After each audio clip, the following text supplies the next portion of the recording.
Good morning, class. This is third lecture, and new topic is amorphous solid. In last lecture, I have already discussed about property of crystalline solid.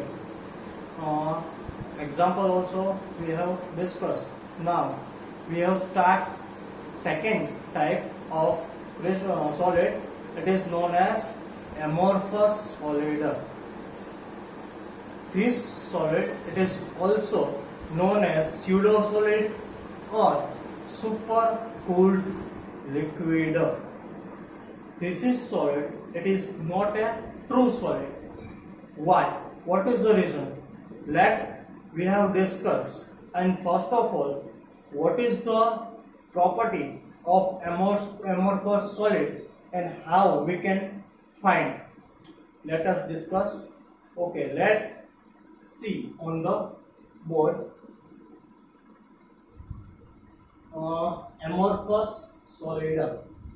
Glass, rubber, plastic do not form crystal when their liquid solidify on cooling. It is known as amorphous solid. Student, મેં તમને કીધું કે એમોર્ફસ solid છે તે true solid નથી. True solid means metals છે કોઈ પણ સિસ્ટમેટિક એટમની અરેન્જમેન્ટ દ્વારા, જેમ કે NaCl, KCl, CuSO4, different type of salt, all solids are known as crystalline solid. But here we have discussed about amorphous solid. First property is, તમને પહેલી પ્રોપર્ટીમાં એક example આપેલા છે કે ગ્લાસ, રબર અને પ્લાસ્ટિક છે એ જ્યારે લિક્વિડ ફોર્મમાં હોય, એવરીવન નો કે લિક્વિડ ફોર્મની અંદર જે એટમની અરેન્જમેન્ટ હોય છે તે એટમ વચ્ચેનું ડિસ્ટન્સ વધારે મોર હોય છે, એટલે એટમની અરેન્જમેન્ટ હોતી નથી. હવે આ જે ગ્લાસ, પ્લાસ્ટિક અને રબર છે, જ્યારે એને કુલિંગ કરવામાં આવે ત્યારે ગ્લાસ, પ્લાસ્ટિક અને રબર છે it is convert into solid form. હવે લિક્વિડ ફોર્મમાં જે એટમની અરેન્જમેન્ટ હતી એ કુલ કરવામાં આવશે. કુલ કરશું એટલે ઓટોમેટિકલી જે એટમના મોશન હશે એ ધીમે ધીમે ડિક્રીઝ થશે અને બધા એટમનું જે ડિસ્ટન્સ છે એ ડિક્રીઝ થઈ અને લાસ્ટમાં દરેક એટમ એકબીજાની નિયર અરેન્જ થઈ જશે. બટ જે સોલિડ બની ગયા પછી એટમનું જે અરેન્જમેન્ટ હશે ઇટ ઇઝ નોટ સિસ્ટમેટિક. કહેવાનો મીનિંગ કે ગ્લાસ, પ્લાસ્ટિક અને રબરને તમે લિક્વિડમાંથી સોલિડમાં કન્વર્ટ કર્યા પછી એટમની જે અરેન્જમેન્ટ હશે તે તમને ક્રિસ્ટલાઇન સોલિડની અંદર જે 3 ડાયમેન્શન શેપ, વન પેટર્ન અને રિપીટેટિવ ફોર્મમાં જોવા મળતી હતી એવી અરેન્જમેન્ટ તમને એમોર્ફસ સોલિડની અંદર જોવા મળશે નહીં, કેમ કે આપણે તેને લિક્વિડ ફોર્મમાંથી કૂલ કરીને ઠંડા પાડીને બનાવેલા સોલિડ ફોર્મ છે, એટલે એનું અરેન્જમેન્ટ ક્રિસ્ટલ સોલિડ જેવું તમને સિસ્ટમેટિક, વન પેટર્ન અને 3 ડાયમેન્શનમાં જોવા મળશે નહીં. The arrangement of atom in solid, it is a short range order.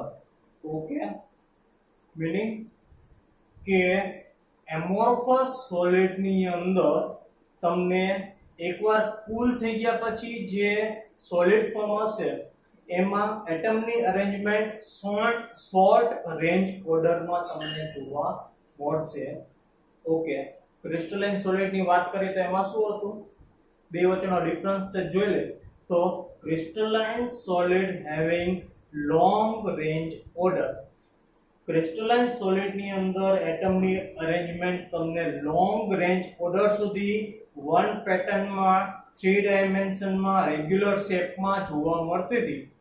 in opposite જે amorphous solid it is a not true solid એની જે અરેન્જમેન્ટ છે એ તમને શોર્ટ રેન્જ ઓર્ડર જોવા મળશે. Example glass, plastic, rubber. જે ફર્સ્ટ પ્રોપર્ટી હતી એમાં જ તે તમને એક્ઝામ્પલ આપી દીધા છે કે જે ગ્લાસ, ઓકે ગ્લાસ છે બને છે એ સિલિકામાંથી બને છે.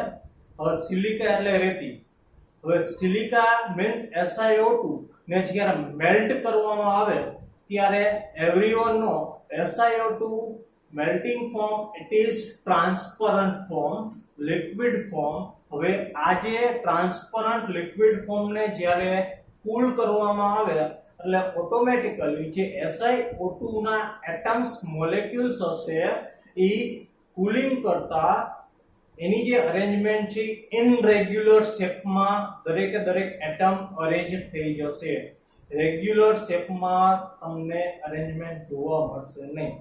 આ જ ડિફરન્સ છે એના સ્ટ્રક્ચરમાં. ક્રિસ્ટલાઇન સોલિડ ની અંદર તમને સિસ્ટમેટિક રેગ્યુલર શેપમાં અરેન્જમેન્ટ જોવા મળે, જ્યારે જે એમોર્ફસ સોલિડ છે એની અંદર તમને નોટ સિસ્ટમેટિક અને ઇનરેગ્યુલર શેપ અરેન્જમેન્ટ જોવા મળશે.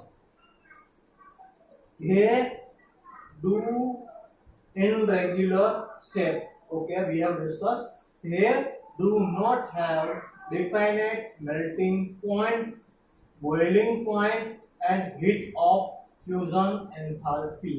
Okay, first of all, we have discussed about melting point. Everyone know what is the melting point? કોઈ પણ solid form હોય, solid form ને heat આપવાથી it is converted into liquid form. But જે temperature એ solid લિક્વિડમાં convert થશે તે ટેમ્પરેચરને melting point કહેવામાં આવે છે. ઓકે, ક્રિસ્ટલ સોલિડમાં મેલ્ટિંગ પોઈન્ટની વાત કરી હતી ત્યારે શું કીધું હતું કે ક્રિસ્ટલાઇન સોલિડની અંદર જે મેલ્ટિંગ પોઈન્ટ હશે તે શાર્પ જોવા મળશે. It is totally depend on arrangement of atom in crystalline solid. But here it is totally opposite. જે તમને એમોર્ફસ સોલિડની અંદર મેલ્ટિંગ પોઈન્ટ છે એ શાર્પ જોવા મળશે નહીં. એક રેન્જ હશે.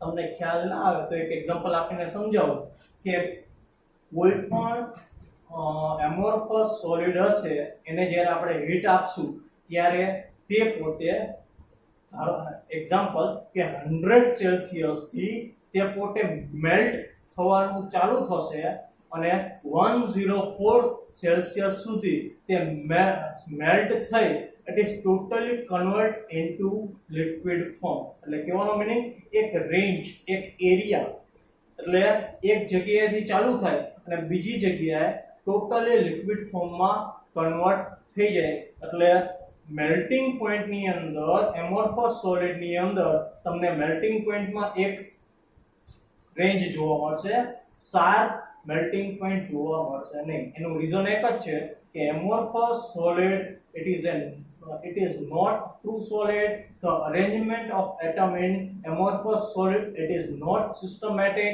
it is not regular way. So amorphous solid having not definite melting point.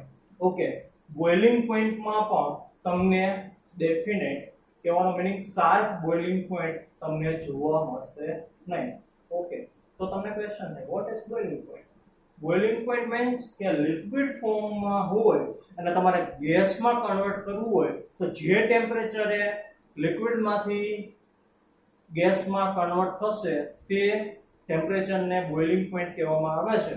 જેમ એમોર્ફસ સોલિડમાંથી લિક્વિડમાં કન્વર્ટ થાય અને શાર્પ મેલ્ટિંગ પોઈન્ટ જોવા મળતું નથી, એવી રીતે તમને બોઇલિંગ પોઈન્ટમાં પણ ડિફાઇનાઇટ શાર્પ જોવા મળશે નહીં. એનું રીઝન એક જ છે, it is totally depend on arrangement of atom in amorphous solid. It is not systematic, it is not regular way. Okay, heat of fusion enthalpy. In last lecture we have already discussed about what is the fusion of enthalpy. Last lecture માં તમને કીધું હતું, તો પણ તમને યાદ દેવરાવો કે heat of fusion enthalpy it is totally depend on melting point. જેમ crystalline solid ની અંદર જે melting point શાર્પ હતું, heat of fusion enthalpy sharp હતી, એમ તમને આ જે amorphous solid છે એની અંદર જેમ melting point શાર્પ નથી, એવી રીતે heat of fusion enthalpy પણ શાર્પ જોવા મળશે નહીં. તેનો પણ એક રેન્જ હશે, એ રેન્જની અંદર ચેન્જીસ આવતા રહેશે. Okay, what is the heat of fusion enthalpy? તો 1 મોલ amorphous solid ને લિક્વિડ ફોર્મમાં કન્વર્ટ કરવા માટે જેટલી પણ હીટ જોઈએ તે હીટને કહેવાય 1 mall of fusion enthalpy. Okay, they do not have cleavage property. Okay, they do not have cleavage property means when cut with a sharp edge tool, they cut into two pieces with irregular surface. જે ક્લેવેજ property જે crystalline solid ની અંદર જોવા મળતી હતી, મેં તમને સમજાવ્યું હતું કે ક્લેવેજ પ્રોપર્ટી મીન્સ કે જ્યારે કોઈ પણ શાર્પ ટૂલ થી કટ કરવામાં આવે તો જે ઉપરની સરફેસ હશે એના જેવી જ જો સરફેસ તમને ઇન્ટરનલ જોવા મળે તો તે થઈ ગઈ ક્લેવેજ પ્રોપર્ટી, અને તે આપણને ક્રિસ્ટલાઇન સોલિડ ની અંદર જોવા મળી હતી. પણ હવે તમે જ વિચાર કરો કે જે એમોર્ફસ સોલિડ છે it is not a true solid. The arrangement of atom in amorphous solid it is not systematic, in irregular shape. હવે irregular shape વાળી જે amorphous solid ને જ્યારે કોઈ પણ શાર્પ ટૂલ થી કટ કરવામાં આવશે ત્યારે એની જે ઇન્ટરનલ સરફેસ હશે it is different compared to જે ઉપરની સરફેસ હશે અને ઇન્ટરનલ સરફેસ હશે, એ બેમાં તમને ચેન્જ જોવા મળશે. આ ચેન્જ જ તે indicate કરે છે કે amorphous solid having no cleavage property. Okay, isotropic in nature. Okay, જે amorphous solid having isotropic nature in nature. Okay, crystalline solid છે ડિસ્કસ કર્યું હતું, crystalline solid પાસે એન્ડ આઇસોટ્રોપિક નેચર હતો, તમને સમજાવ્યું હતું. એવી રીતે જે amorphous solid છે એની પાસે આઇસોટ્રોપિક નેચર છે. Isotropic nature it is totally depend on physical property of amorphous solid.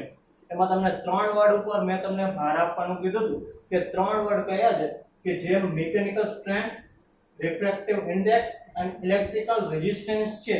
આ ત્રણેયની જે વેલ્યુ છે એ ડિફરન્ટ ડાયરેક્શનમાં સેમ જોવા મળે તો આ જે પ્રોપર્ટી છે એને કહેવાય આઇસોટ્રોપિક નેચર. એટલે કે એમોર્ફસ સોલિડ ની અંદર ફિઝિકલ પ્રોપર્ટી જે ત્રણ છે કઈ કઈ તો મિકેનિકલ સ્ટ્રેન્થ, રિફ્રેક્ટિવ ઇન્ડેક્સ અને ઇલેક્ટ્રિકલ રેઝિસ્ટન્સ. આ ત્રણેયની જે ડિફરન્ટ ડાયરેક્શનમાં વેલ્યુ છે ઇટ ઇઝ સેમ વેલ્યુ હોય તો isotropic nature, and different direction in different value it is known as anisotropic in nature. કહેવાનો મીનિંગ કે જે amorphous solid having isotropic nature in nature. હવે તમને ખ્યાલ આવી ગયો છે. only short range order. Okay, આપણે ડિસ્કસ કર્યું કે amorphous solid છે એ હકીકતમાં ટ્રુ સોલિડ નથી, but it is a super cooled liquid. એટલે કે કોઈ પણ લિક્વિડ ફોર્મમાં, ગ્લાસ, પ્લાસ્ટિક ને રબર લિક્વિડ ફોર્મમાં છે અને એને તે કુલિંગ કરી અને જે સોલિડ ફોર્મ છે, અરેન્જમેન્ટ ઓફ એટમ જે તમને જોવા મળશે એકદમ ઇનરેગ્યુલર નોટ સિસ્ટમેટિક જોવા મળશે તો એનું જે રેન્જ હશે તે પણ શોર્ટ રેન્જ ઓર્ડર હશે. Okay, last, it is also known as pseudo solid or super cooled liquid. Here this word is new. Pseudo means not true solid. Pseudo means not true solid.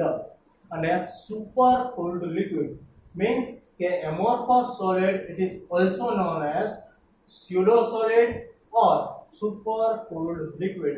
Okay, એટલે amorphous solid ને super cooled liquid પણ કહેવાશે અને જે pseudo solid છે it is not a true solid કહેવાશે. Okay, solid ની બે ટાઈપ, ક્રિસ્ટલાઇન સોલિડ અને amorphous solid આપણે ડિસ્કસ કરી લીધું છે. ટેક્સ્ટ બુક ની અંદર બેનો ડિફરન્સ આપેલો છે, દરેક સ્ટુડન્ટ તેને સમજે. ઓકે, અને કંઈ પણ વાત હોય તો સમજવાનો પ્રયત્ન કરે. ઓકે, આ ટોપિક આપણે પૂરો કરી. હવે પછીનો જે ન્યૂ ટોપિક છે નેક્સ્ટ લેક્ચરમાં આપણે ડિસ્કસ કરશું.